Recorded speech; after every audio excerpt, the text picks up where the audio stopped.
Chapter 3 પ્રવાહ વિદ્યુત સ્વાધ્યાયનો 9મો example 3.9 આકૃતિમાં દર્શાવેલ નેટવર્ક માટે દરેક શાખામાંથી વહેતો પ્રવાહ શોધો. આ માર્ચ 2020માં પૂછાઈ ગયો છે. આપણે એક ઉદાહરણ જોઈ ગયા, પણ તેની અંદર આ એક અવરોધની હતો. પ્રવાહ ધન ધ્રુવમાંથી બહાર નીકળે એટલે અહીંથી બહાર નીકળે, એ પ્રવાહને હું I1 લઈ લઉં. I1 એ પાસે આવે, અહીંયા બે રસ્તા પડે છે આ રીતે, અને ધારો કે હું I1 અને આપણે I લઈએ. કુલ પ્રવાહ મેં I લીધો, તો આને આપણે I1 કહીએ અને I2 કહીએ. I1 માંથી Ig જેટલો ગેલ્વેનોમીટરમાં જાય, બાકીનો પ્રવાહ એટલે કે I1 માઇનસ Ig એ R2 માંથી પસાર થાય.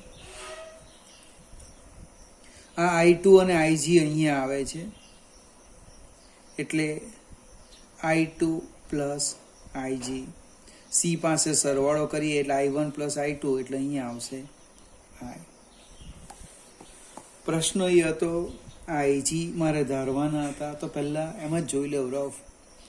R1/R2 10/5 એટલે 2, R3/R4 5/10 1/5. બેલેન્સ નથી. બેલેન્સ એટલે સંતુલન નથી, મીન્સ કેલ્વેનોમીટર આવર્તન બતાવે, એમાંથી પ્રવાહ પસાર થાય. હવે આપણી પાસે 3 અજ્ઞાત રાશિ છે, 4 છે, I1, I2 અને Ig.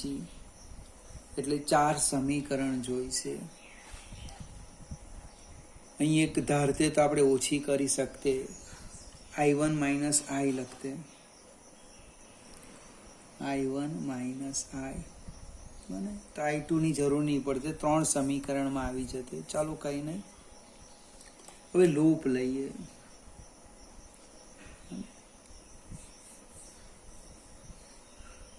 બંધ ગાળો લઈએ આપણે, જેમ આગળ લીધું હતું A B D A B C D B A B C.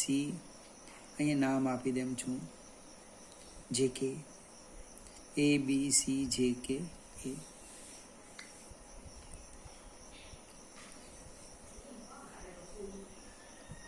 લૂપનું નામ લખું છું A B D A માં લૂપનો નિયમ.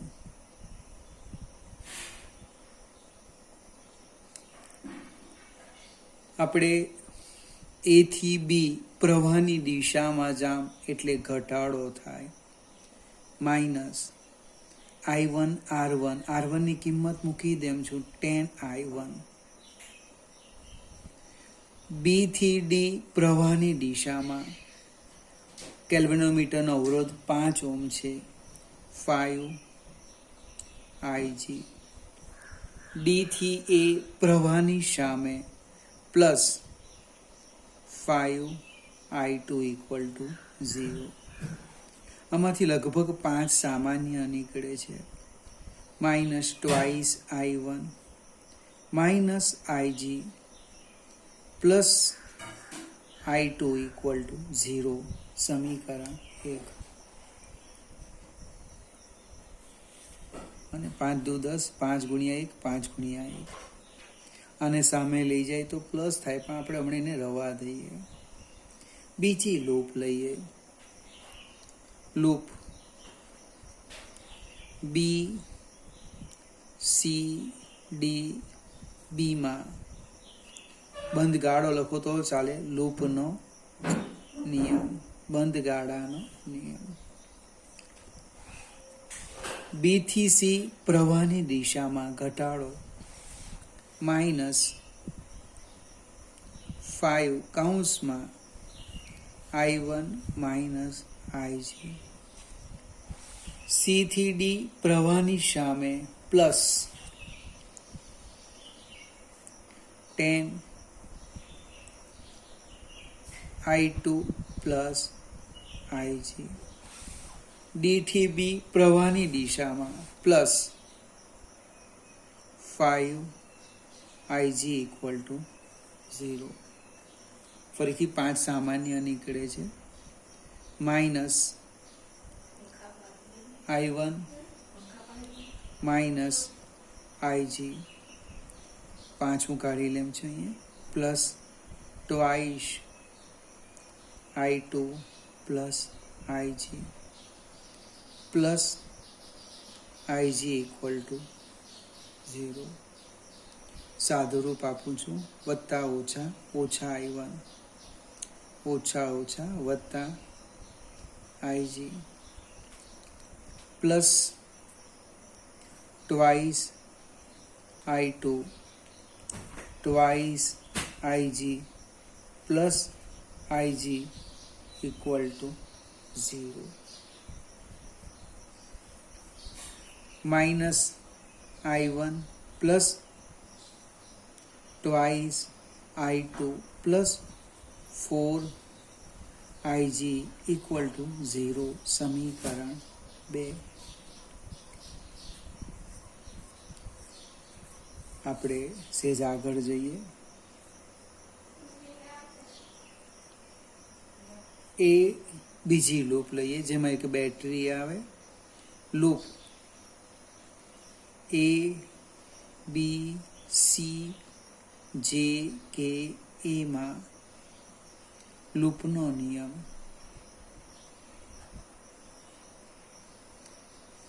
એટલે આપણે આમ જવાના, આમ પ્રવાહની દિશામાં ઋણથી ધન, પ્રવાહની દિશામાં માઇનસ 10 I1 માઇનસ 5 કૌંસમાં I1 માઇનસ IG પ્લસ ઋણથી ધન 10 માઇનસ 10 I ઇક્વલ ટુ 0. હવે સાદું રૂપ આપીએ. પહેલા આમાંથી 5 સામાન્ય નીકળે છે, કાઢી લઈએ અને આને સામે લઈ જાઓ, અથવા લખો પહેલા minus twice I1 minus I1 plus IG plus 2 minus twice I equal to 0. હવે સાદું રૂપ આપીએ. આ માઇનસને સામે લઈ જામ એટલે પ્લસ થાય છે. Twice I1 plus I1 plus IG plus twice, મને આઈની જગ્યાએ આપણે લખીએ I1 plus I2 equal to 0. ક્યાંથી લાવ્યા? તો કે આઈના 2 ભાગ પડ્યા, I1 પર I2. જંક્શનનો નિયમ, મને એ રફ લખી દેતો, જંક્શનનો નિયમ.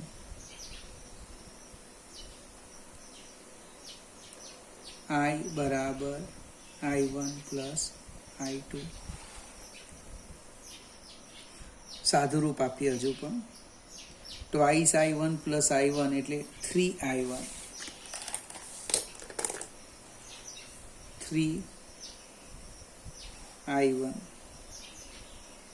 Plus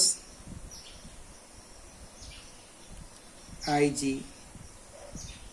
plus twice I1 plus twice I2 equal to 0.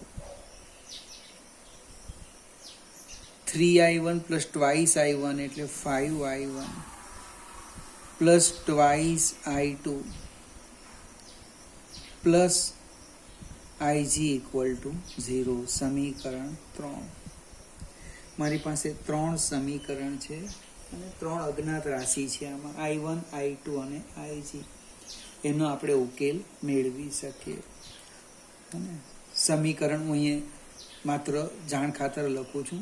સમીકરણ 1 minus twice I1 minus IG plus I2 equal to 0. આ સમીકરણ 1 છે. સમીકરણ 2 માઇનસ I1 પ્લસ સમીકરણ 2 plus 4IG plus twice I2 equal to 0. અને ત્રીજું સમીકરણ અહીંયા પડ્યું છે 5I1 plus IG plus twice I2 equal to 0. સમીકરણ 3. હવે બધા જ પ્રવાહ શોધવાના છે. આમાં બહુ સરળતાથી એક કામ કરીએ, IG ને દૂર કરી દઈએ અથવા I2 દૂર કરીએ, જે કરે તે સરખું જ છે. હું અહીંયા લખું છું સમીકરણ 1 પ્લસ 3 અને 1+3 સરવાળો કરું, શું થાય? ડાબી બાજુ માઇનસ ટ્વાઇસ I1 અને minus IG plus I2 plus 5I1 plus IG plus twice I2 equal to 0. કંઈક ભૂલ કરી કોઈક જગ્યાએ. ક્યાં કરી? અહીંયા કરી છે. આ જે 2 છે એ સામે જવાના એટલે પ્લસ થાય. અહીંયા છે 2 અહીંયા છે, આ માઇનસને સામે લઈ ગયા. ખ્યાલ? હવે આપણો જવાબ પણ નહીં આપે. કેવી ભૂલ હતી? આ વિદ્યુત કોષ પ્લસ, આ માઇનસ સામે લઈ ગયા એટલે પ્લસ થઈ ગયા. 2 અહીંયા જ રહેવા દીધા. એ કયું સમીકરણ છે? અહીંયા 2 છે, 2 છે. એટલે સમીકરણ અહીંયા 2 છે. આપણે 1 અને 3 એટલે અહીંયા કેટલા આવવાના? 2 આવવાના. ભૂલ કેવી રીતના મળી? તો ઇક્વલ ટુ 0 ઇક્વલ ટુ 0 શક્ય નહીં, કિંમત જ નહીં મળે. હવે minus twice I1 plus 5I1 એટલે આ ભાગ, આ 2 એટલે 5 માંથી 2 જાય એટલે 3I1 માઇનસ IG, આ અને આ પદ એ બંને નીકળી જવાના, પ્લસ IG. બાકી રહી ગયું તે I2 પ્લસ ટ્વાઇસ I2 એટલે 3I2 ઇક્વલ ટુ 2. સમીકરણ 4. હવે સમીકરણ 2 જો વાક્ય રચના, સમીકરણ 2 ઓછા સમીકરણ 3 ગુણ્યા 4. આપણે IG ને દૂર કરવાના છે એટલે 4 વડે ગુણી દેવું પડશે. એટલે કે minus I1 plus 4IG plus twice I2. હવે આ ડાબી બાજુ લખું છું. માઇનસ 4 વડે ગુણવાના છે અને તફાવત છે એટલે 4 વડે ગુણીને કાઉન્સમાં લખું 20I1 plus 4IG plus 8I2 equal to 0 minus 4 2 8. હવે સાદું રૂપ આપીએ. Minus I1 plus 4IG minus I1 plus 4IG plus twice I2 minus 20I1 minus 4IG minus 8I2 equal to minus 8. વત્તા ઓછા ઓછા વત્તા ઓછા ઓછા 3 3 પદ પેલા થઈ ગયો, બાદ થવાના. આ લગભગ આ 2 નીકળી ગયા. માઇનસ I1 માઇનસ 21I1 એટલે minus 21I1 twice I2 8I2 એટલે કેટલા આવવાના? 2 માંથી 8 જવાના, minus 6I2 equal to minus 8. -7 તારીખ 3 ડૂનામાં ભાગ નહીં ચાલશે, કંઈ નહીં. અથવા 3 સામાન્ય કાઢીએ.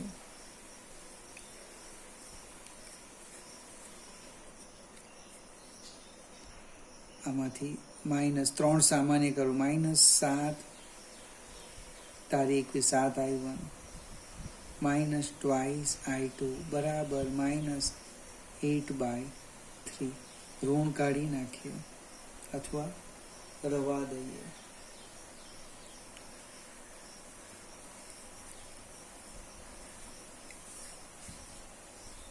આને જવા દો. કેમ સમજાવું? આ આપણું સમીકરણ 5. હવે 4 અને 5 I1 I2 જ છે, તો સમીકરણ 4 ગુણ્યા 2 વત્તા સમીકરણ 5 આમ લખી દેજો. સમીકરણ 4 ગુણ્યા 2 વત્તા સમીકરણ 5. તો આને 2 વડે ગુણીએ એટલે 6I1 plus 6I2 -21I1 -6I2 equal to સમીકરણ 4 ને 2 વડે ગુણવાના એટલે 2 ગુણ્યા 2 4 ઓછા 8. શું થવાનું? જો આ પદ નીકળી ગયું. કયું? 6I2 આ નીકળી ગયું.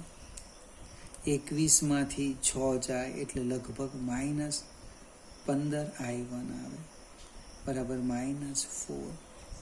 માઇનસ નીકળી ગયા એટલે પહેલો પ્રવાહ મળ્યો 4/15 એમ્પિયર. સમીકરણ 4 કિંમત મૂકો. સમીકરણ 4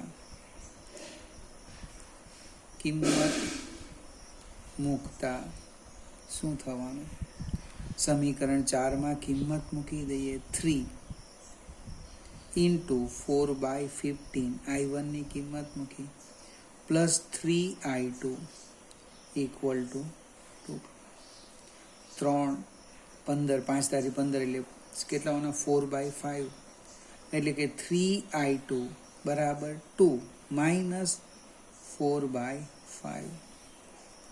લસા લઈ લો. 5 ગુણ્યા 2 10. 10 માંથી 4 જાય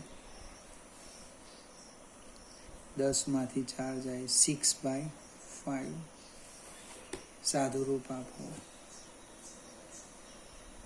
I2 બરાબર 6/3 × 5 એટલે કે 2/5 એમ્પિયર. I1 આવી ગયા, I2 આવી ગયા એટલે I પણ આવવાના. જો I બરાબર I1 plus I2. I1 4/15 plus I2 2/5. શું થવાનું? લસાઅ લઈએ 15 એટલે 3 દુ 6 ને 4 10. 10/15 એટલે કે 2/3 એમ્પિયર. IG બાકી રહ્યો એ હું તમારા પર છોડી દઉં. સમીકરણ 1 કિંમત મૂકો એટલે IG આવશે. સમીકરણ 1 કિંમત મૂકો એટલે શું આવશે? IG. એ હું તમારા પર છોડી દઉં.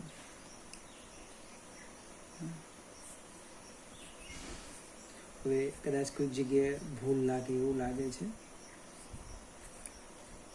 જો દાખલામાં ભૂલ હોય તો તમારે મને ફરીથી ગણીને બતાવવાનો, કારણ કે જવાબ આવતો નથી. સોલ્યુશનમાં પ્લસ માઇનસને કારણે કોઈ ક્ષતિ આવી ગઈ લાગે છે. પ્રેક્ટિસ તમારે કરવાની. આખો દાખલો ગણજો અને ભૂલ ક્યાં છે એ તમારે મને બતાવવાનું.